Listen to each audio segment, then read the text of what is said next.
Манифестацијата Осогово лично и различно, преку која се представуваат убавините и можностите на Осоговскиот регион, продолжи и оваа година.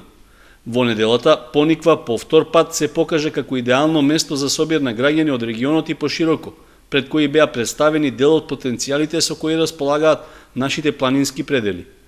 Координирани од Македонското еколошко друштво од Скопје, локалните самоуправи на Кочани и Пробиштип, повеќе велосипедски клубови од двата града, како и издруженија на граѓани кои пропагираат здрав начин на исхрана и живење, имаа успешна презентација на природните добра од овој регион.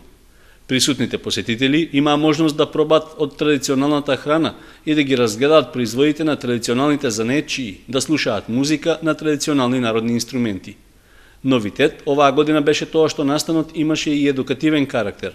Околу 160 ученици од основните училишта Свети Кирил и Методи и Малина Попиванова ги избогатија своите знаења од областа на екологијата.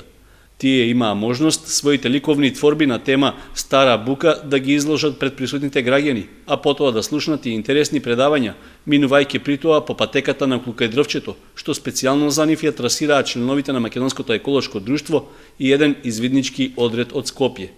Во наставата се приклучија и членови на секцијата Географски видик од Основното училиште Никола Карев од Кочани, кои овде ги стекнаа првите искуства во планинарењето и етичкиот однос кон природата. Подпомогната од пријатното време, манифестацијата помина во најдобар ред, а на крајот сите учесници добија благодарници од организаторот.